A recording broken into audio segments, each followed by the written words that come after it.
आज हम बात करेंगे आज एक स्पेशल पॉडकास्ट है, क्योंकि ये पॉडकास्ट पे जो बातें हुई हैं आज तक नहीं हुई हैं, लेकिन ये जो नया टॉपिक आज से हम खोल रहे हैं वो टॉपिक भी मेरी ही डिस्कवरी है, बट कहीं ना कहीं कंटेक्चुअल एप्लीकेशन से भी इसको डिस्कवर किया गया है।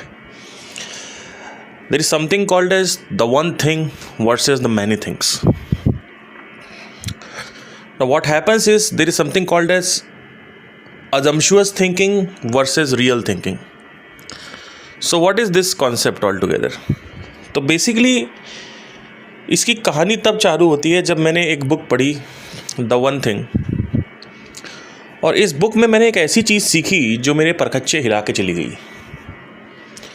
वो ये थी कि बेसिकली अगर आप के जीवन में कोई परेशानी है या कहीं कोई इन्वेस्टिगेशन है या कुछ भी है जो आप कर रहे हैं, जो एक समस्या क्रिएट कर रहा है आपके जीवन में, तो आपको लगता है कि 1000 फैक्टर्स होते हैं, बट एक्चुअली 1000 फैक्टर नहीं होते। एक ही फैक्टर होता है जिसके ख़त्म होते ही सबसे ज़्यादा इफेक्ट दिखता है। यानी कॉज जो होता है वो एक होता है, मैनी कॉज नहीं होते।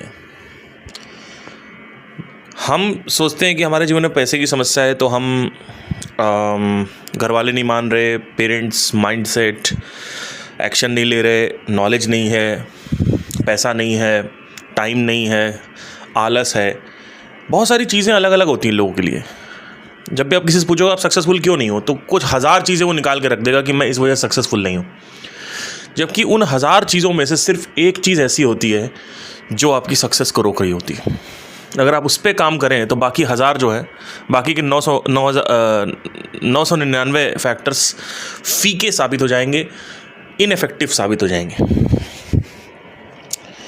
तो जब इस कॉन्सेप्ट के बारे में मैंने पढ़ा तो मैं काफ़ी शॉक में था, क्योंकि हम ये सोचते हैं कि 1000 चीज़ों की वजह से हम रुके हुए हैं, बट एक्चुअली सिर्फ एक चीज़ की वजह से आप रुके हुए थे। और अलग अलग होता है, अलग अलग लोगों के लिए अलग अलग चीज़ें होती है। किसी के लिए माइंडसेट होता है, किसी के लिए कुछ और होता है, किसी के लिए कुछ और, वो उनको खुद ऑब्जर्व करना पड़ता है। तो एक एग्जाम्पल लेते हैं। एक बहुत बड़े मार्केटर हैं ऑस्ट्रेलिया के, सैबरी सवी नाम है। उनकी बुक मैंने पढ़ी थी, सेल लाइक क्रेजी। उन्होंने एक बात बोली थी कि मैं अपनी कंपनी में सिर्फ एक चीज़ करता हूँ। पहले मैं सब कुछ करता था, सब कुछ हैंडल करता था, बट मैं पूरे दिन में सिर्फ एक चीज़ करता हूँ, और वो मेरे दिन का 4% का भाग होता है। मतलब 24 घंटे में सिर्फ 1 घंटे वो काम करते हैं और 23 घंटे काम नहीं करते। और उस 1 घंटे में वो 4% कंपनी का जो मेन काम है वो करते हैं। और बाकी के CEOs फाउंडर्स क्या होते हैं, वो सब कुछ देख रहे होते हैं, ये भी देख रहे हैं, वो भी देख रहे हैं, ये भी देख रहे हैं, ये भी सोच रहे हैं, वो भी कर रहे हैं। नहीं, ये क्या करते हैं, ये कहते हैं कि because there is something called as 80-20, और 80-20 से ही वन थिंग निकला है, बाय द वे। तो होता क्या है कि जब आप डायल डाउन करते जाते हो, पहले तो आप 100% से 80% हटाते हो, फिर 20%, ऐसे करते करते करते करते 1%, 0.1, आखिरी में आते आते आते आते आते आते आते आते एक व्यक्ति ऐसा मिलेगा या एक ऐसी कोई चीज़ मिलेगी जो 100% प्रॉब्लम क्रिएट कर रही है या 99.9% प्रॉब्लम क्रिएट कर रही है। वो 0.1% पे पकड़ना ज़रूरी है उस।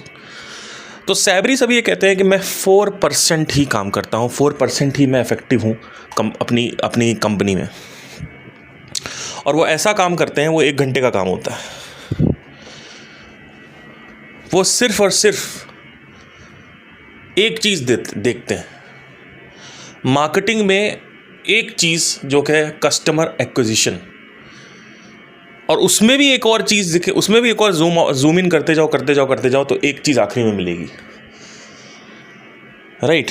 तो क्योंकि लेयर बाय लेयर, परत बाय परत काम करता है यूनिवर्स, तो एक परत हटाते जाओगे, आखिरी में एक चीज़ मिलेगी। तो मैंने आपको एक चीज़ हमेशा बोली है कि लेटर V हमेशा याद रखो। V for van, V for volleyball. ये लेटर V जो है, इसको हमेशा याद रखो, क्योंकि जैसे आप लेटर V में ऊपर आते जाओगे तो दोनों लाइनों के बीच में डिस्टेंस आता जाएगा, और उस जो लाइनों के बीच में डिस्टेंस है उसमें बहुत सारी चीज़ें होती हैं। जितना ज़्यादा V बड़ा होता जाएगा उतना ही ज़्यादा लाइनों के बीच में ऑब्जेक्ट्स और सिचुएशंस और चीज़ें आती जाएंगी। लेकिन अगर आप वी को नीचे करते जाओगे, देखते जाओगे फनल की तरह, तो आप देखोगे एक पॉइंट मिलेगा जहाँ पे वी स्टार्ट होता है। तो एक्चुअली अगर सनातन धर्म में देखा जाए या स्पिरिचुअलिटी में देखा जाए तो भी ऐसे ही काम करता है यूनिवर्स, वी की तरह काम करता है या त्रा की तरह काम करता है। इसलिए त्रा बहुत फेमस है हमारे यहाँ। त्रा वो उल्टा, उसको वी को हॉरिजॉन्टल कर दो वर्टिकल से तो वो त्रा हो जाएगा। तो त्रा बहुत ज़रूरी है। आप देखोगे हर जगह त्रा त्रा मिलेगा आपको, क्योंकि त्रा एक ऐसी चीज़ है जहाँ पे आप देखोगे कि एक बिंदु जो है वहाँ से कुछ आरंभ होता है, फिर लाइनें बनती जाती हैं। एक्चुअली वो बिंदु है ब्रह्म, और जो दो लाइनें हैं वो प्रकृति है।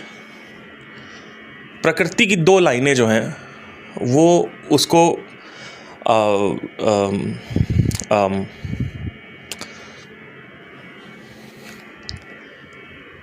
उन दोनों लाइनों के बीच में प्रकृति आ गई है, और जो वी का पॉइंट है जहाँ से वी स्टार्ट हो रहा है वो ब्रह्म है। तो उसी तरीके से यूनिवर्स भी काम करता है, बिजनेस भी काम करता है। 80-20 रूल अप्लाइड है। तो होता क्या है कि इसको अगर आप ध्यान से देखेंगे, सिर्फ एक चीज़ की वजह से एक सेल्स पर्सन जो है वो 1000 अजम्पशुअस थिंकिंग करता है। Assumptious thinking. So what is this assumptious thinking? कि ये नहीं खरीद रहा है क्योंकि इस वजह से नहीं खरीद रहा है, वो खुद ही सोचने लग जाता है, पर ऐसा नहीं है। तो फॉर एग्जांपल लास्ट में अगर आप सेल कॉल के लास्ट में बोलते हो आई कांट अफोर्ड इट, सो उसके बहुत सारे मतलब हो सकते हैं। लेकिन अगर आप ये सोच जाओ एज अ सेल्स पर्सन कि इसका मतलब एक्चुअली में यही है कि इसके पास पैसा नहीं है, ऐसा नहीं है। हो सकता है कि वो एक वॉल हो, उसके पीछे एक कंसर्न हो, कुछ और कंसर्न हो। तो सेल्स पर्सन ऐसे में जो एक्चुअली में इंटेलिजेंट होता है वो कहता है कि अगर पैसा समस्या नहीं है तो क्या आप ये खरीदोगे? कहता हाँ बिल्कुल, क्यों नहीं खरीदेंगे। क्यों खरीदोगे? इस वजह से खरीदेंगे, ये डा डा डा डा डा इस वजह से खरीदेंगे, राइट। बट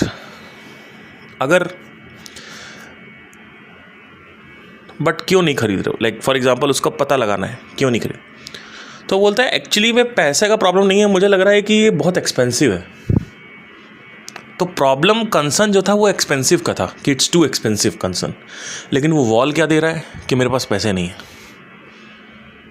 वो दीवार क्या दे रहा है? मेरे पास पैसे नहीं है, राइट। आप समझ भी नहीं पाएंगे कि मैं क्या कहने की कोशिश कर रहा हूँ, बट इसको थोड़ा समझने की कोशिश करिएगा। तो अजम्पशुअस थिंकिंग जो होती है बेसिकली वो आपको मरवा देती है, क्योंकि अज्यूम करने का मतलब है कि आपको लगता है ये प्रॉब्लम है और आप उसको एड्रेस करना चालू कर देते हो, आप सारी एनर्जी उसमें लगाते हो, बट एक्चुअली वो प्रॉब्लम था ही नहीं। तो ये सारी चीज़ें जब मुझे पता चलना चालू हुई तो मैंने इसको अपने पिटारे में डाला और इसके बारे में काफ़ी दिनों तक सोचा नहीं। लेकिन आज कुछ एक दिन पहले मेरे अंदर एक बहुत बड़ी इंट्रोस्पेक्शन हुआ मेरे अंदर, और एक इंसाइट आई, कह सकते हैं एक लाइट बल्ब जला, और वही मैंने सोच के आपको पॉडकास्ट किया है यहाँ पे। जब किसी का ब्रेकअप होता है ना, तो वो व्यक्ति आके बोलता है मुझे तकलीफ़ हो रही है, और आप उसको कहते हो कि अरे उसको मत याद करो, वो तो किसी और के साथ, उसको क्यों याद करते हो जो सबको याद करता है, जो उसको क्यों याद करते हो जो तुम्हें याद नहीं करता और सबको याद करता है। या लोग बोलते हैं अरे अपना जिम चला जा, स्विमिंग पूल चला जा, कुछ हेल्दी एक्टिविटीज़ कर ले। कुछ लोग बोलते हैं अरे सब सही हो जाएगा, चल दारू पीते हैं। कुछ लोग कहते हैं चल लड़कियों के पास जाते हैं। कुछ लोग कहते हैं कि चल ये करते हैं वो करते हैं, कुछ ना कुछ अपना बताते रहते, अरे सही हो जाएगा, अरे वक्त में सब, टाइम हील्स ऑल वुंड। लेकिन आप को ये पता भी नहीं है जो मैं अब बताने जा रहा हूँ, इसका आप लोग कुछ करोगे नहीं मुझे पता है, क्योंकि आप लोग वहीं रहोगे जहाँ हो। बट फिर भी मैं बताना चाहता हूँ, कुछ लोग शायद सुनते होंगे, आपके परकच्चे हिल जाएंगे जो मैं बताने जा रहा हूँ अब। एक्चुअली चक्कर क्या है कि एक व्यक्ति को ब्रेकअप से दर्द हो रहा है, दूसरे व्यक्ति को ब्रेकअप से दर्द हो रहा है। ऐसे कर रहे 100 व्यक्ति, 100 लोगों को ब्रेकअप से दर्द हो रहा है, लेकिन 100 के 100 लोगों को अलग अलग वजहों से दर्द हो रहा है। वो कहते हैं मुझे दर्द हो रहा है, बस वो ये कहते हैं मुझे दर्द हो रहा है, बट एक्चुअली दर्द का कॉज कुछ और है।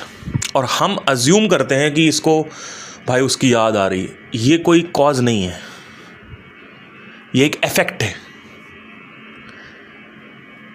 भाई मुझे दर्द हो रहा है, ये एक इफेक्ट है। भाई मेरी मेंटल हेल्थ खराब है, ये एक इफेक्ट है। तो जब कोई व्यक्ति आके आपसे कहता है मुझे उसकी याद आ रही है, तो वो एक इफेक्ट के बारे में बात कर रहा है। तो लोग क्या बोलते हैं, अरे याद मत कर, उसको क्यों याद करता है जो सबको याद करता है, अरे अपना ये करना लग जा, अरे अपना टाइम पास कर, अरे अपना ये करिए, कुछ हेल्दी एक्टिविटीज़ कर, अरे कुछ टीवी देख ले, अरे कुछ अल्कोहल पी ले, अरे वो प्रोस्टिट्यूशन करा, अरे बाहर निकल जा। ये है लोगों का। इसीलिए सोसाइटी में इतना दुख है, क्योंकि सोसाइटी बेवकूफ़ है। सोसाइटी को माइंड के बारे में पता ही नहीं है, क्योंकि सोसाइटी जितने भी लोग हैं 99.9% लोग ब्रेन को यूज़ ही नहीं करना जानते। इट्स लाइक कि उनको एक न्यूक्लियर वेपन दे दिया है, उससे वो वॉलीबॉल खेल रहे हैं। आप ये सोचिए कितने बेवकूफ़ लोग। ब्रेन जो है वो हमारा बहुत ही खतरनाक है। अगर आप उसको ठीक से यूज़ करना चाहो तो आपको समझ में आएगा ब्रेन्स के कितनी लेयर्स होती हैं। देखिए मैं आपको बताना चाहता हूँ, कोई व्यक्ति कह रहा है मुझे उसकी याद आ रही है, मुझे दर्द हो रहा है, ये एक इफेक्ट है। उस खुद के व्यक्ति को नहीं पता है कि रीज़न क्या है, कॉज क्या है। जब कॉज ढूंढने चलोगे तो कॉज में 1000 कॉज मिल जाएंगे आपको। मतलब वो कहेगा मुझे याद इसलिए आ रही है क्योंकि मैंने उसके साथ टाइम स्पेंड किया था। कोई कहेगा मैंने टाइम स्पेंड किया। कोई कहेगा मुझे याद इसलिए आ रही है क्योंकि मुझे उसकी ज़रूरत है। कोई कहेगा कोई याद आ रही क्योंकि मुझे उसकी आदत है। याद क्यों आ रही है? कोई कहेगा कि वो चली गई, अब मुझे उसकी याद आ रही, मुझे नहीं पता याद क्यों आ रही, पर याद आ रही, मैं उससे प्यार करता था इसलिए याद आ रही। ये भी आपने लेयर जो है एक हटाई है अभी। पर अगर आप एकदम बिंदु पे जाना चाहते हो तो आप देखोगे याद आपको लगता है कि 50 चीज़ों की वजह से आ रही है, लेकिन याद सिर्फ एक वजह से आ रही होती है। मैं अपना केस बता सकता हूँ कि मुझे क्यों आती थी। आपके दिमाग में क्या है उसके लिए आपको, इसीलिए साइकेट्रिस्ट जो होता है वो स्पिरिचुअल लिस्ट या स्पिरिचुअल गुरु से ज़्यादा अच्छे से आपको समझता है। क्योंकि चक्कर क्या है कि वो वन थिंग कॉन्सेप्ट को समझते हैं। मतलब वो ये कहते हैं कि एक व्यक्ति को अगर याद आ रही है किसी लड़की की ब्रेकअप के बाद, तो इस वजह से नहीं आ रही है जो वो कह रहा है, उसको पता भी नहीं है किस वजह से आ रही है। लेकिन पहले क्या होता था कि साइकेट्रिस्ट ये सोचते थे 1000 रीजंस होते हैं, जो भी बताए जा रहे हैं सारे रीज़न नोट डाउन कर लो, पर एक्चुअली सारे रीज़न नोट डाउन नहीं करते हैं। अगर साइकेट्रिस्ट आपके सामने बैठेगा ना, तो वो सिर्फ ये देखने की कोशिश कर रहा है कि वो एक चीज़ क्या है जो तुमको खा रही है, जो तुमको परेशान कर रही है, जो कॉजल इफेक्ट कॉजल रीज़न है वो क्या है। इफेक्ट के बारे में बात है, कस्टमर इफेक्ट के बारे में बात करता है, पेशेंट इफेक्ट के बारे में बात करता है। मुझे दर्द हो रहा है, मुझे याद आ रही है, मैं उसके बिना रह नहीं पा रहा हूँ, मैं रात भर रोता रहता हूँ। ये ना कस्टमर को पता है, पेशेंट को कुछ नहीं पता कि क्यों याद आ रही है। और जो उसके दोस्त है, जो सोसाइटी है, उसको भी नहीं पता। और जो स्पिरिचुअल गुरु है उसको भी नहीं पता, क्योंकि स्पिरिचुअल गुरु को ये पता है कि ब्रह्म क्या है, जो एक्चुअली में स्पिरिचुअल, लेकिन उसको ये नहीं पता कि माइंड कैसे काम करता है। माइंड कैसे काम करता है एक अलग ही कॉन्सेप्ट है। उसके लिए जो ये आएंगे, क्या बोलते हैं, साइकेट्री है। तो लोग कहते हैं कि साइकेट्री जो होती है ना, उसको हम आसानी से टैकल कर सकते हैं स्पिरिचुअलिटी से, बट एक्चुअली नहीं है ऐसा। जब आप पढ़ना स्टार्ट करोगे आपको समझ में आएगा कि एक ऐसा क्या बिंदु है, उस बिंदु की वजह से प्रॉब्लम क्रिएट हो रही है। वो बिंदु आइडेंटिफाई करने के लिए जब आप जाओगे तो एक ही बिंदु सब में नहीं मिलेगा। बहुत भयंकर बात बोल रहा हूं मैं। अलग अलग पेशेंट का अलग अलग बिंदु होता है, इसीलिए अलग अलग यूनिक, सबका यूनिक पैटर्न है। मैं अपना बिंदु बताता हूँ, क्योंकि मैं एक हैवी ऑब्जर्वर था ड्यूरिंग द ब्रेकअप। जब मेरा ब्रेकअप हुआ था तो मैं पुणे में था रात में 8 बजे, और मुझे उस लड़की ने कहा कि मैं तुम्हारे साथ नहीं रहना चाहती हूँ, निकल जाओ मेरी ज़िंदगी से। मैं पुणे में होटल में था, वहाँ से मैंने चेकआउट किया। चेकआउट करने के बाद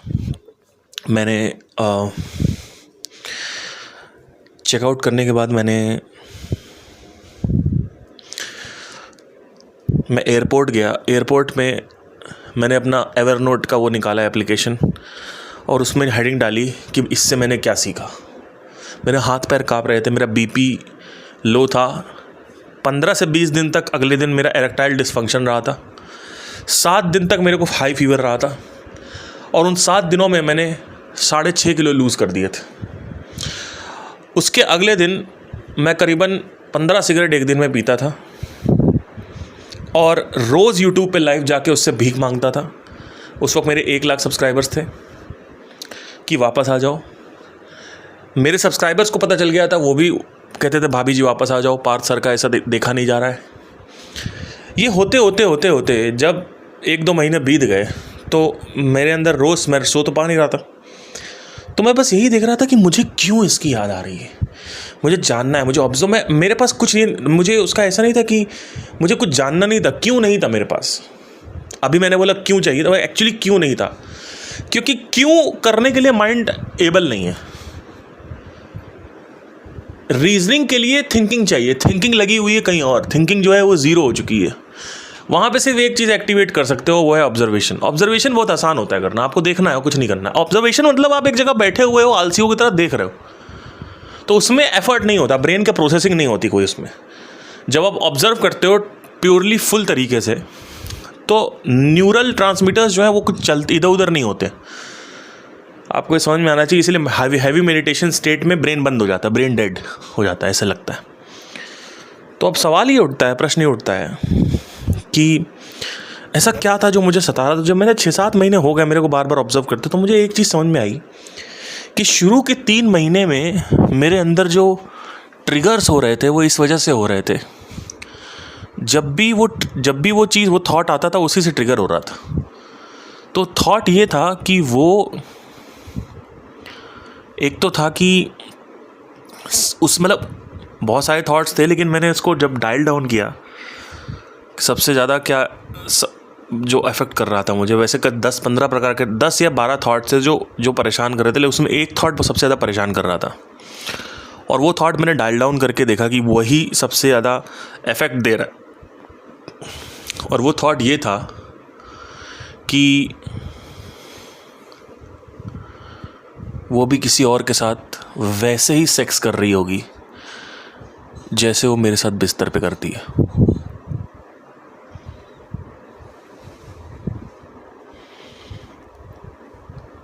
वो अभी उसको वैसे ही किस कर रही होगी उस लड़के को जैसे वो मुझे किस करती, क्योंकि वो मेरी किस थी। I was attracted to that kiss, I was addicted to that kiss. The way she used to do sex was one of the most amazing thing about her, and it's a very private thing.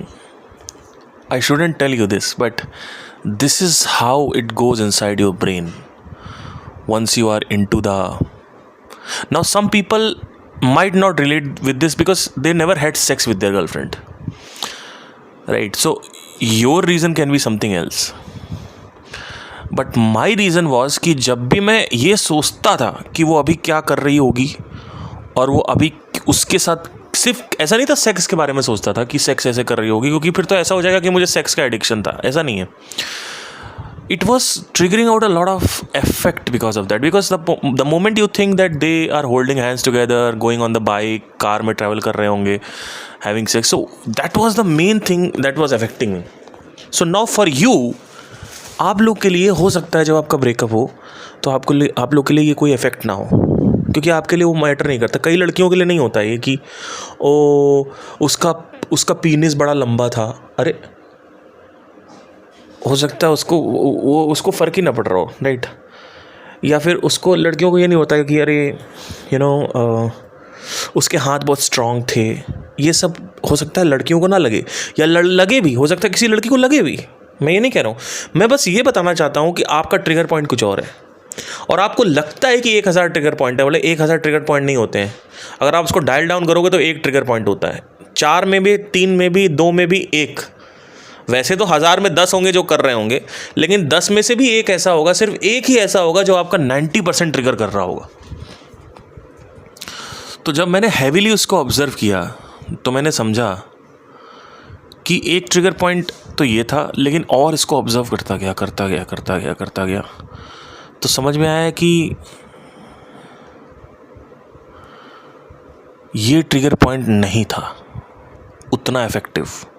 एक और underneath था trigger point जो बहुत भयंकर था, जो thought create कर रहा था। वो ये था कि मुझे ऐसा लगता था जब मैं पहली बार उससे मिला था कि ये लड़की मेरी ड्रीम पार्टनर है, क्योंकि उस लड़की के अंदर आज भी मैं बोलूँगा कोई कमी नहीं थी। इनफैक्ट अब मैं वीडियो देख पाता हूँ, कुछ पुराने वीडियोस होते हैं अगर मैं देखता हूँ जो कि मैंने डिलीट कर दिए हैं कुछ 3-4 साल पहले, लेकिन 2 साल 3 साल तक डिलीट नहीं किए थे। तो उन वीडियोस को जब मैंने देखा था 3 साल बाद, ब्रेकअप के 3 साल बाद, तो मुझे समझ में आया था यार ये इस पागल लड़की के चक्कर में मैं पागल था, ये तो बिल्कुल बेकार लड़की है। लेकिन उस वक्त मुझे लगता था कि यार ये तो ट्रिगर पॉइंट क्या था? ट्रिगर पॉइंट ये था, सिंपल सी चीज़ आपको और बताऊंगा, कि वो नहीं था, सेक्सुअल वाला नहीं था कि वो किसी और के साथ सेक्स कर रही होगी या किसी और के साथ किस कर रही होगी, वो भी था, लेकिन उससे भी नीचे एक और था जो सबसे ज़्यादा क्रिएट कर रहा था प्रॉब्लम। वो ये था कि मुझे जब मैं उससे पहली बार मिला, अब देखिए आपका ये यूनिक पैटर्न नहीं होगा, ये मेरा यूनिक पैटर्न है, तो इसको रिलेट मत करना अपने से। जब मैं उसे पहली बार मिला था तो मुझे ऐसा लगता था कि ये वही लड़की है जो मैं बचपन से चाह रहा हूँ, और ब्रेकअप के 3 साल तक भी ऐसा ही लगता रहा। इनफैक्ट जब हम मिले थे तो एक कोइंसिडेंस था, मैं 15 दिन से पहले से ही उसको सोच रहा था ऐसी लड़की, एकदम ऐसी लड़की आए, और 15 दिन बाद वो लड़की मैनिफेस्ट हो गई थी आउट ऑफ द ब्लू, एकदम एग्जैक्टली वही लड़की जो मैं चाहता था। अब ये कैसे हुआ ये मुझे नहीं समझ में आ रहा है। क्या इसके पीछे ये कहना सही होगा कि मैनिफेस्टेशन काम करता है? तो अगर आप मेरे से व्यक्तिगत लेवल स्तर पे पूछोगे, जहाँ तक मैंने ऑब्ज़र्व किया है, क्योंकि ऑब्जर्वेशन में अगर आप लॉजिक बीच में लेके आओगे तो लॉजिक को क्वेश्चन करोगे तो पता चलेगा लॉजिक उसी से बनता है जो इन्फॉर्मेशन आपके अंदर गई है। लेकिन ऑब्जर्वेशन में you have to observe purely, भले उसका रीज़न है। फॉर एग्जांपल डेजा वू का जो ऑब्जर्वेशन है वो सबके अंदर है, उसकी रीजनिंग पता नहीं है, इस वजह से लोग उसको डिनाई करते हैं। कितने बेवकूफ़ लोग हैं। पहले तो ये समझना होगा कि पैटर्न क्या होता है। पैटर्न मतलब होता है वो एक चीज़ जो बार बार रिपीट हो रही हो, और दुनिया में 700 करोड़ लोग हैं, 700-800 करोड़ लोगों में से करीबन ऑलमोस्ट 98% लोग डेजा वू से गुजर चुके हैं, रिपोर्ट कर चुके हैं, और आप कह रहे हो वो नहीं होता है। आप कह रहे हो कि डेजा वू में हम देखते हैं कि फ्यूचर क्या है, आप कहते हो कि वो नहीं होता। आप कैसी बात कर रहे हो? आप ये कहो ना कि हमें पता नहीं है कि क्यों नहीं होता है। आप ये क्यों कह रहे हो कि डेजा वू नहीं होता है, जब 98% यानी 650 करोड़ 700 करोड़ लोग रिपोर्ट कर चुके हैं उस चीज़ को? पर कैसे हो सकता है? फ्यूचर कैसे दिख सकता है? अरे भैया हमें नहीं पता, क्या पता ये साइमुलेशन हो, हाइपोथेसिस है यहाँ पे, हमें नहीं पता, क्या पता एक साइमुलेशन है। लेकिन आप इस चीज़ को कैसे, इस पैटर्न को कैसे डिनाई कर सकते हो? यहाँ पे अभी अगर आप इसी टाइम स्टैम्प लगा के, कुछ थोड़ा सा टाइम स्टैम्प लगा के नीचे लिखें हाँ मैंने भी फील किया है, तो आपको समझ में आएगा कितने लोग यहाँ पे फील कर चुके हैं डेजा वू को। अब आप सुनते हो ऐसे गुरुओं को जो गुरु तर्कवाद हैं, अब आपको लगता है ये कुछ नहीं होता। अरे मैं ये नहीं कह रहा हूँ कि इसको पूरी तरीके से डिनाई कर दो, मैं बस ये कह रहा हूँ कि पैटर्न तो है ना, पैटर्न है कि नहीं है। अब पैटर्न क्यों है वो हमें नहीं पता। क्यों नहीं पता? इसलिए क्योंकि वो सटल है। एक हाइपोथेसिस है उसका कि साइमुलेशन हो सकता है, एक हाइपोथेसिस है कि चीज़ें कनेक्टेड है, एक हाइपोथेसिस ये है कि चीज़ें निश्चित भी हो सकती हैं पहले से ही कुछ चीज़ें, एक हाइपोथेसिस ये भी है कि कोई अदर वर्ल्डली बींग्स हो सकते हैं जो कि इनविजिबल होते हैं, वो आपको बताते हैं आपके मन में डाल के। एक हाइपोथेसिस है कि आपका ब्रेन सोते वक्त ड्रीम कर लेता है फ्यूचर को। तो अब अलग अलग हाइपोथेसिस है। अब जैसे अब मैं एक ऐसा गुरु हूँ, मैं एक ऐसा मेंटर हूँ जो आपको इतना तार्किक लगेगा कि आप कोई भी, ये जितने भी गुरुज हैं मेरे से बहस नहीं कर सकते। अगर मैं सामने बैठ जाऊँ इन गुरुओं के और ये एक ही क्वेश्चन पर है, टॉपिक चेंज ना करें, तो मैं उनको यहीं पे फंसा दूंगा। ऑडियंस में मैं और एक गुरु सामने बैठे हुए हैं और वो कह रहे हैं डेजा वू नहीं होता है, मैं कहता हूँ डेजा वू होता है। ऑडियंस 200 बैठी हुई है, मुझे सिर्फ एक प्रश्न उठाना है, आप में से कितने लोग कभी कभी ऐसा फील करते हैं? हाथ खड़ा करिए कि ये इंसिडेंट मैंने पहले देख रखा है। 200 में से 150 लोग हाथ ऊपर खड़ा देंगे। और वो सामने जो गुरु जो कह रहा है कुछ नहीं होता, डेजा वो नहीं होता, ये नहीं होता, रीइंकार्नेशन नहीं होता, वो नहीं होता, ये नहीं होता, इमीडिएटली वो एड्रेस हो जाएगा वहाँ पे। अब वो अगर मुझसे ये पूछेगा कि अच्छा अगर आपको पता है डेजा वो होता है तो बताइए क्यों होता है, मैं बोलूँगा नहीं पता मुझे, लेकिन मैं जीत गया। क्यों? क्योंकि मेरी ऑब्जर्वेशन स्ट्रांग है। आप हार गए। आप पूरे ट्रस्ट के साथ बोल रहे थे डेजा वू नहीं होता है, मैंने 150 लोगों का हाथ खड़ा कर दिया 200 में से। अब बताओ क्या करोगे ज़िंदगी में? अब उन 150 लोगों से कहोगे वो एक्सपीरियंस ख़राब है, क्या वो मानेंगे? इसलिए मेरे से टक्कर आप ले नहीं सकते। बहुत सारे लोग टक्कर लेने आते हैं मेरे से, इंस्टाग्राम पे, जूम पे टक्कर लेते हैं। चलो इसको यहाँ से फंसाता हूँ, उसको वहाँ से फंसाता हूँ। अरे भैया मैं आपको बताऊँ, मैंने ज़िंदगी में कुछ नहीं किया है। मैंने कुछ नहीं किया ज़िंदगी में। मैं एक अच्छा सिंगर हूँ, मैं कभी उसकी बात ही नहीं करता आपसे। मैंने मार्केटिंग सीखी, मैं उसकी बात नहीं करता हूँ। मैंने अपने आपको आत्मज्ञानी बनाया, मैं उसकी बात नहीं करता हूँ। मैं आत्मज्ञान में घुस गया, मैं उसकी बात नहीं करता हूँ।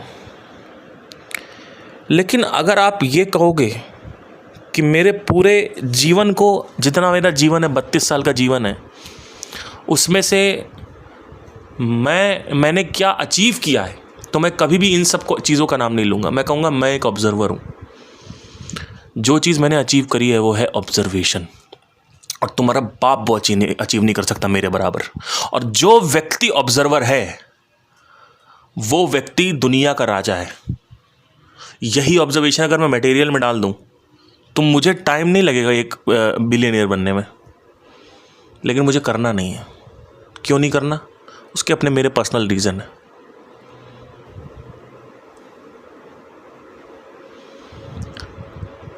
तो आप बहस उससे करो जिससे बहस आप कर सकते हो। लोग कहते हैं आपको घमंड है। हाँ घमंड है, ऑब्जर्वेशन का घमंड है मुझे, और किसी चीज़ का घमंड नहीं है। और बताओ, अगर तुम्हें ये लगता है कि मैं कह रहा हूँ कि अभी तक मेरे से बड़ा ऑब्जर्वर पैदा नहीं हुआ होगा आज से पहले, और तुम अगर ये कहते हो कि इस बात का आपको घमंड है, तो हाँ ठीक है, आपके हिसाब से घमंडी सही। लेकिन जो व्यक्ति घमंडी होता है वो हर फील्ड में अपने आप को घमंडी बोलता है। आप मेरे दूसरे चैनल पे जाओगे, मैं कभी भी अपने आप को नहीं बोलूँगा। मैं इनफैक्ट आज भी आपके मुंह पे कहता हूँ कि मैं एक एबव एवरेज सिंगर हूँ, और मैं एबव एवरेज ही रहना चाहता हूँ। इनफैक्ट अगर मैं बहुत अभ्यास भी करूँगा तो भी मैं अपने आप को एबव एवरेज सिंगर ही कहूँगा। क्यों? क्योंकि वहाँ पे मज़ा नहीं है, लूप बन जाता है वहाँ पे। तो अब सवाल ये आता है, बैक टू बैक अगर मैं वापस आता हूँ, कि वो लड़की को जो मैंने मैनिफेस्ट किया वो मैनिफेस्ट हुई। 6-7 महीने से ही मैं उसके बारे में सोच रहा था। 6-7 महीने बाद वो लड़की मैनिफेस्ट हुई और हमारी बातें चालू हुई, और काफ़ी देर तक बातें हुई और चालू ये हुआ। जब उसने छोड़ा मुझे तो मेरे अंदर एक तो ये ट्रिगर पॉइंट था कि वो किसी और के साथ वही कर रही होगी जो मेरे साथ करती है, उससे होता था। लेकिन उससे भी बड़ा एक ट्रिगर पॉइंट ये था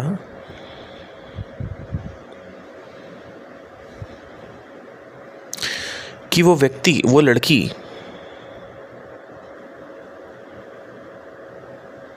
या वो स्त्री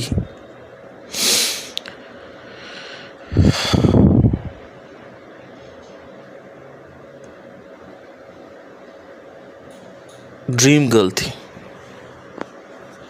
और जब वो चीज़ हुई, जब मेरा ब्रेकअप ख़त्म हुआ, तो मैं इसलिए बाहर नहीं निकल पा रहा था।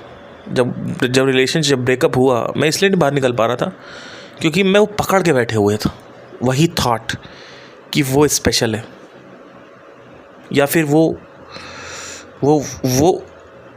She is like I can't get rid of her because she is something special, and because of that held on me for 2 to 3 years. But 2 साल बाद क्या हुआ कि अच्छा, आयरनी देखिए, 9 महीने का रिलेशनशिप था और 3 साल लगे बाहर आने में। बट एनीवे, टाइम का ऐसा कुछ होता नहीं है। बट आयरनी क्या थी, आप समझेंगे अगर ध्यान से,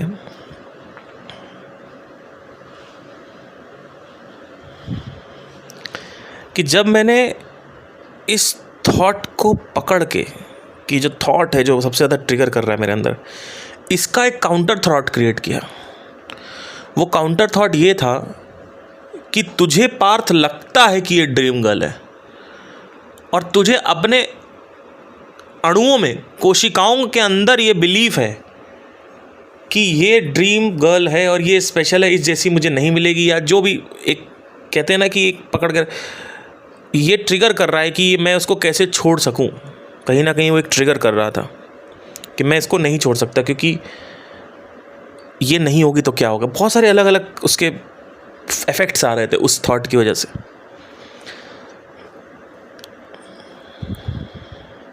और मैंने उसका काउंटर थॉट बनाया। वो काउंटर थॉट ये था, जिससे वो थॉट सप्रेस हुआ, वो ये था कि तूने आज तक जो कुछ भी ऑब्जर्व किया है,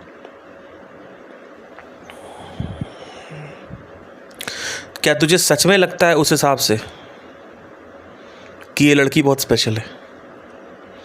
तो मेरा लॉजिक कहता था नहीं, लेकिन मैं निकल नहीं पा रहा था, उसके बाद भी नहीं निकल पा रहा था।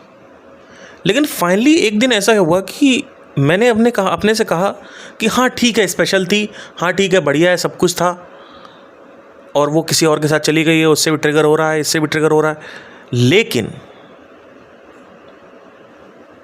अगर वो तेरे को मिल जाती तो अगले 5 साल में क्या होता। अब मैं पॉजिटिव की तरफ ले गया उसको। पहले था कि इसको छोड़ दे, इसमें स्पेशल नहीं है कुछ, फिर मैं उसको लेके गया पॉजिटिव की तरफ कि अगर तेरे को मिल जाती तो भी क्या हो जाता। फिर मैं उससे बाहर निकल आया। क्यों? क्योंकि मैंने अपनी लाइफ में हर बार ये स्कैन किया, ऑब्जर्व किया है, right from compact computer to GTA Vice City to San Andreas to bike to travelling to learning music to buying a instrument to singing to YouTubing, to views, to status, to get the popularity, fame, everywhere। जहाँ तक भी मैं देख सकता हूँ, जहाँ भी मैंने कुछ भी ऑब्जर्व किया, मैंने ये चीज़ नोटिस करी कि अगर ये मिल गई तो भी कुछ होता नहीं है। जब मैंने ये चीज़ वहाँ अप्लाई किया तो फाइनली मैं उससे निकल पाया। फाइनली मैं उस थॉट को छोड़ पाया, उस विचार को, उस स्टेट को छोड़ पाया कि यार ये मुझे लगता है कि ये मेरी ड्रीम गर्ल है, मुझे लगता है कि ये स्पेशल है, मुझे लगता है कि ये जब मेरी ज़िंदगी में होती तो ज़िंदगी सुखमयी होती, पर ये असत्य है। और वो चीज़ मैं प्रत्यक्ष कर पाया क्योंकि मैंने अपने लाइफ में इतना कुछ प्रत्यक्ष किया था, एंड फाइनली मैं निकल पाया उससे। तो मेरा थॉट कुछ और था, हो सकता है किसी का थॉट कुछ और हो सकता है कि कोई व्यक्ति एक रेप सर्वाइवर हो और उसका बॉयफ्रेंड उसको पिछले 5 साल से आफ्टर रेप सपोर्ट कर रहा था, और एकदम से रेप होने के 5 साल बाद लड़का भी छोड़ के चला गया, तो अब वो वापस उसी पैटर्न में ट्रिगर हो रही है लड़की की। अब तो वो नहीं है, अब मेरे पास सिर्फ उसके जाने का कष्ट है और मेरा रेप हुआ है उसका कष्ट है। तो अब वो नहीं है तो वापस वो रेप वाली चीज़ें मेरे ऊपर आएंगी, राइट। तो कहीं ना कहीं अगर आप ध्यान से देखोगे तो अलग अलग ट्रिगर पॉइंट्स होते हैं लोगों के। तो कॉन्सेप्ट ये है कि it's one thing, right, it's one thing, so that one thing is going to change your life. that one thing is going to clear out all the other effects, because that one thing is the most powerful thing. तो अगर एक नदी में 100 पत्थर पड़े हुए हैं और 100 पत्थरों में से सारे पत्थरों में से रोशनी आ रही है, तो आप सोचेंगे कि सारे पत्थर रिस्पॉन्सिबल है रोशनी के लिए, बट अगर आप ध्यान से देखेंगे तो एक पत्थर ऐसा मिल जाएगा जो सबसे ज़्यादा चमक रहा होगा, सबसे ज़्यादा चमक रहा होगा। वो पत्थर हटा दोगे तो अंधकार जो है सिर्फ 2% रह जाएगा। लेकिन ऊपर से देख के लगता है पानी के कि क्योंकि जो लाइट है वो डिस्पर्स हो जाती है पानी के अंदर, तो अगर आप ऊपर से देखोगे तो आपको लगेगा सारे पत्थर रिस्पॉन्सिबल है। और ये चीज़ बहुत ख़तरनाक है, क्योंकि जब मैं लोगों से बात करता हूँ ब्रेकअप के बारे में, तो ब्रेकअप के बारे में जैसे आप मेरे साथ पूछोगे ना, तो मैं यही फाइंड आउट करने की कोशिश करूँगा कि ट्रिगर पॉइंट क्या है आपका, और उसका काउंटर बनाने की कोशिश करूँगा। तो अगर एक साइकेट्रिस्ट है तो वो ये क्वेश्चनिंग करता है। आप देखो कि कोई भी साइकेट्रिस्ट है वो आंसर नहीं देता, वो फाइंड आउट करने की कोशिश करता है कि एग्जैक्टली जैसे आप बोलते हो मैं लोनली हूँ, तो सबके अपने अलग अलग उसके रीजंस होते हैं लोनली के। कोई कहता है मैं लोनली इसलिए क्योंकि मेरे पास दोस्त नहीं है, कोई कहता है कि वो सामने वाले जो मेरे क्लासमेट्स हैं वो ज़्यादा खुशी, उनके पास दोस्त हैं, उनके पास सब कुछ, इसलिए मैं लोनली हूँ। कोई कहता है मेरे पास गर्लफ्रेंड नहीं है इसलिए मैं लोनली हूँ। कोई कहता है मेरे पास कोई काम नहीं इसलिए मैं लोनली हूँ। कोई कहता है मेरे घर में मेरे मम्मी पापा साथ में नहीं रहते इसलिए मैं लोनली हूँ। सबके अलग अलग रीजंस हैं। और कोई ये कहता है कि सब कुछ होने के बावजूद भी सब रहते हैं, सब लोग हैं, पैसा भी है, सब कुछ है, फिर भी मैं लोनली हूँ। ये अलग तरीके का एक ट्रिगर पॉइंट है। तो I have to find out कि what is causing that effect. Loneliness is a effect, it's not a cause. You will portray it as कि ये कॉज है। आपका दुख का परेशानी का जड़ क्या है? लोनलीनेस। अरे घोंचू, लोनलीनेस इफेक्ट है। तो आपको समझ में आना चाहिए कि दुख इफेक्ट है, सुख इफेक्ट है, कोई भी चीज़ फील हो रही है वो इफेक्ट है, उसका कॉज कुछ और है। जैसे बुखार होता है तो क्या बुखार कॉज होता है क्या? वो एक फील है, लेकिन बुखार के कॉज कितने हो सकते हैं? अनेकों, सैकड़ों। टाइफाइड से बुखार होता है, टीबी से बुखार होता है, एक ऐसा बुखार होता है पायरेक्सिया ऑफ अननोन ओरिजिन। अगर एक बुखार होता है जो उसका कॉज ही नहीं है आज तक मिला, पायरेक्सिया बोलते हैं उसको। तो मुझे पढ़ाया गया था जब मैं पैथोलॉजी पढ़ रहा था 3rd ईयर या 2nd ईयर में, तो पायरेक्सिया ऑफ अननोन ओरिजिन बताया गया। तो एक ऐसा बुखार होता है, उस बुखार का कोई रीज़न ही नहीं होता, मिला ही नहीं आज तक। तो what is the exact cause? But sometimes what happens is even if you find the cause you can not find the solution. It is very important to understand this. Now, I'm going to continue this later in the stages. अगले जो podcast में आएंगे, क्योंकि जो अगला podcast है वो अभी तक का सबसे पावरफुल पॉडकास्ट होने वाला है। वो पॉडकास्ट इंस्पायर्ड है एडवर्ड जेनर से, और उनके बारे में मैं पिछले 2 दिन से पढ़ रहा हूँ और मेरे परकच्चे दोबारा हिल चुके हैं कि जो कॉज है उसको काटने से कोई ज़रूरी नहीं है कि वो कटे ही कटे। कभी कभी कॉज कटता नहीं है, जैसे कोरोना का कोई कॉज नहीं है। कॉज है कोविड का कॉज है कोरोना वायरस है, मैं मानता हूँ, लेकिन उसको काटा नहीं जा सकता। हम वैक्सीन लगाते हैं, हमारे पास उसकी दवाई नहीं है। रेबीज़ की वैक्सीन होती है, इसीलिए रेबीज़ जब हो जाता है तो बचाया नहीं जा सकता, क्योंकि वैक्सीन नहीं है, मतलब दवा नहीं है उसकी कोई। उसके प्रिवेंटिव मेजर्स हैं। क्या आपको पता है 1750 से पहले हर एक मेडिकल एग्जामिनर और हर एक साइंटिस्ट को लगता था कि कॉज का आंसर होता है, जहाँ कॉज है वहीं इलाज है, जड़ में ही इलाज है। क्या आपको पता है ये चीज़? ये झूठ है। आपने आज तक सुना होगा कि where there is a cause there is a way, या आपने एक सुना होगा ना कि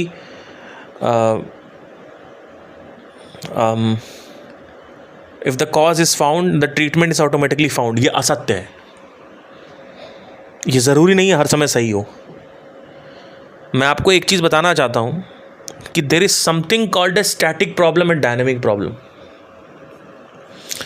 स्टैटिक प्रॉब्लम एक ऐसी प्रॉब्लम है जिसके स्टेप बाय स्टेप रूल होते हैं, उससे आप आराम से उसको सॉर्ट आउट कर सकते हो। जैसे कील ठोकना, कपड़े पहनना, कोई बीमार हो गया है उसको दवा देना, ये एक स्टैटिक प्रॉब्लम। डायनेमिक प्रॉब्लम ऐसी प्रॉब्लम है जब भी आप दरवाज़ा खोलेंगे कुछ और मिलेगा।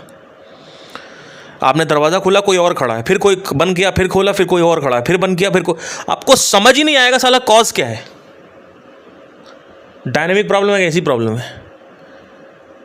तो उसको सॉर्ट आउट करने के लिए मैं अगले पॉडकास्ट में बात करूंगा कि क्या करते हैं, क्या किया लोगों ने, और पुराने कुछ एग्जाम्पल्स आपको उठाऊंगा बीमारियों के जो हमने किए थे।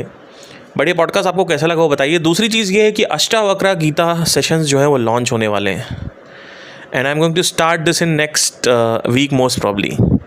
सो अगर आप अष्टावक्र गीता सेशंस में आना चाहते हैं मेरे, तो नंबर 1 थिंग जो है कि आपको क्या फ़ायदा होगा उसका, वो ये है कि अगर आपके जीवन में सब कुछ होने के बावजूद भी और सब कुछ देखने के बावजूद भी दुख है, तो उसका इलाज अष्टावक्र गीता है। अगर आपको लगता है संसार में सुख नहीं है, तो ही आपके लिए ये प्रश्न उठता है कि वो कहाँ है, तो वो अष्टावक्र गीता है, राइट। तो अगर आपको लगता है मैं लोनली हूँ, लेकिन मैं गर्लफ्रेंड ना होने वजह से लोनली नहीं हूँ, दोस्तों की ना होने मैं लोनली इस वजह से क्योंकि मुझे अच्छे से पता है कि बाहर लोग का साथ लेके, सिचुएशंस का साथ लेके, वस्तुओं का साथ लेके मैं लोनलीनेस ख़त्म नहीं कर सकता। मोटा मोटा बाहर सुख नहीं है, आपको पता होना चाहिए, ऑब्जर्वेशन होनी चाहिए। तो अब क्वेश्चन होता है कहाँ सुख है, वो यहाँ है। तो अगर आप एक ऐसे ग्रुप में आते हैं, एक ऐसे पोटेंशियल कस्टमर में आते हैं जहाँ पे आपको लगता है कि ओ माय गॉड बाहर सुख नहीं है, और आप ढूंढ रहे हैं, आप चाहते हैं कि अंदर सुख, तो आपको अष्टावक्र गीता सेशंस मेरे ज्वाइन करने चाहिए। दूसरी चीज़, इन सेशंस में शुरू के आधे घंटे मेडिटेशन होगा। तो ये मेडिटेशन क्लासेस भी हैं प्लस अष्टावक्र क्लास है। तो अगर आप मेडिटेशन करना चाहते हैं, आपको मेडिटेशन सीखना है, मेरे साथ करना चाहते हैं, तो ये क्लासेस होंगी। साथ ही साथ अष्टावक्र क्लासेस भी होंगी इसमें 1 महीने की। तो हफ्ते में 3 क्लासेस होंगी ये, एवरी ऑल्टरनेटिव डेज 1 महीने के लिए क्लास होगी ये। टोटल 12 क्लास होगी, हफ्ते में 3 क्लास होगी। और ये 12 क्लासेस जो हैं ये बेसिकली जब आप इसको ख़त्म करोगे तो आपको क्या मिलेगा, 2 चीज़ें मिलेंगी। एक तो है कि केमिकल सफरिंग ख़त्म होगी बिकॉज ऑफ मेडिटेशन। दूसरी चीज़ ये है कि आपको प्रोसेस पता चल जाएगा केमिकल सफरिंग ख़त्म करने का। दूसरी चीज़ ये है कि इसमें आपको अष्टावक्र गीता का जो ज्ञान है वो प्रॉपर मिलेगा, क्योंकि आत्मज्ञान कोर्स सेंट्रिक, इधर उधर की बातें नहीं होगी, कोर्स सेंट्रिक आत्मज्ञान के बारे में बातें होंगी। और मेरे जो सेशंस है उसमें मैंने कभी खुल के अष्टावक्र गीता के श्लोकों पे बात नहीं करी है, भगवत गीता के श्लोकों पे बात नहीं करी है। तो आप सोचो, जब मेरे फ्री सेशंस अगर इतने वैल्यूबल हैं तो हाई पेड सेशंस कितना वैल्यूबल होगा। नंबर 2। नंबर 3, इसमें क्या है कि 1 महीने में आपको ये मिलने को मिल जाएगा कि आप एटलीस्ट जहाँ तक भी आपका माइंड रेस्टलेस है उससे करीबन 70 से 80% रेस्टलेस ख़त्म हो जाएगी और आत्मज्ञान में आप गड़ जाओगे। लेकिन 1 महीने में आत्मज्ञान प्राप्त नहीं हो सकता। आपको 1 महीने में आत्मज्ञान का 10% प्राप्त होगा। लेकिन क्योंकि मैं आपको ये रास्ता भी बताऊंगा कि आगे किताब कैसे पढ़नी है, आगे कैसे आपको अष्टावक्र गीता पढ़नी है, या आगे कोई भी ग्रंथ है अगर आपको वो पढ़ना सीखना है कैसे पढ़ते हैं, तो वो भी मैं इसमें बताऊंगा, जिससे आप आगे खुद स्वतंत्र हो सकें और खुद ही इसको पढ़ सकें, बार बार पैसे देने की आपको आवश्यकता ना पड़े। दूसरी चीज़ ये कि ओशो की महागीता अष्टावक्र गीता आई हुई है, 2-3 और गुरु हैं उनकी आई हुई है, संदीप माहेश्वरी की अष्टावक्र गीता भी लॉन्च हुई है। तो वो सब फ्री जब अवेलेबल है तो आप मेरे पास क्यों आएंगे? मेरे पास आप इसलिए आएंगे क्योंकि आपको आपके सवाल का कोर्स सेंटर्ड फीडबैक मिलेगा ही मिलेगा। आप मेडिटेशन करेंगे तो आपके क्या एक्सपीरियंस हुए मेडिटेशन में, उसके अगर आपको आंसर चाहिए तो वो मिलेगा। मेरी जो गाइडेंस है वो 1 पॉइंटेड रहेगी आपके ऊपर, रेदर देन कि मैं एक जनरल सेशन कर रहा हूँ और उसके बाद लोगों को क्या फीडबैक है, क्या अकाउंटेबिलिटी है, वो मुझे उससे लेना देना नहीं, मैं अपना सेशन बोल के चला गया, राइट। तो वो जो है वो थोड़ा सा इनफेक्टिव होता है, क्योंकि लोगों को पर्सनल गाइडेंस नहीं मिल पाती, पर्सनल अटेंशन नहीं मिल पाती, उनके क्वेश्चंस का आंसर नहीं मिल पाता है। साथ ही साथ Q&As होंगे इसमें, तो ये सारी चीज़ें होंगी। और इसका जो कॉस्ट है मैंने बहुत कम रखी है। वैसे तो इसकी कॉस्ट प्राइसलेस है, लाखों में होनी चाहिए, लेकिन क्योंकि मेरा अभी कोर अटेंशन पैसे कमाने पे नहीं है, इसलिए मैंने इसकी जो प्राइस है वो बहुत ज़्यादा कम रखी हुई है, जिससे सब लोग एंटर कर सकें और सब लोग सीख सकें। Right, I will make sure कि जितना कम से कम हो सके स्पिरिचुअलिटी में मैं करूं, क्योंकि कहीं ना कहीं मैं इसको ज़्यादा ऊपर नहीं करना चाहता हूं, क्योंकि पता नहीं एक अंदर से फील भी नहीं आती है। और अगर हाई टियर ही करना है तो मेरे दूसरा बिज़नेस है, मैं उसमें अपना पैसा बनाऊंगा जो भी है। तो इसकी जो क्लासेस है वो आप स्टार्ट कर सकते हो मेरे साथ, और बैच स्टार्ट हो रहा है अगले हफ्ते से, क्योंकि एक हफ्ते का डेडलाइन है आपके पास। दूसरी चीज़, आप इसमें जब हमारा जो बैच होगा वो शाम को होगा, या अगर सब लोग वोट करेंगे तो हम दिन में भी कर सकते हैं। यूजली मेरा बैच शाम को होता है, मतलब 9 से 10, 9 से साढ़े 10 या 9 से 11, ये 1.5 से 2 घंटे का बैच होगा। तो 10 से 12 भी हो सकता है, 9 से 9:30 भी हो सकता है। बट एक्चुअली में अगर आप सब फ्लेक्सिबल हो तो हम आफ्टरनून में भी इसको रख सकते हैं, अगर आप फ्लेक्सिबल हो तो। बट लोगों की कॉर्पोरेट जॉब्स होती हैं, लोगों के जॉब्स है तो वो नहीं कर पाते। तो अगर आपका मन रेस्टलेस है, अगर आपको लगता है कि मुझे सुख नहीं मिल रहा है, मैं सुख नहीं बेच रहा हूँ आपको, देखो मेरा समझने की कोशिश करिए। मेरा सिस्टम ये है कि आपको परिपक्व करना है। आई वॉन्ट टू एटलीस्ट, या अगर actually to be really honest, अगर मैं देखूँ तो मैं सुख ही बेच रहा हूँ। क्योंकि और क्या है भाई, ये और क्यों करोगे भाई, और क्या करेंगे। तो जो लोग जिज्ञासु लोग हैं वो अगर आएंगे तो उनको जिज्ञासा उनकी हल होगी।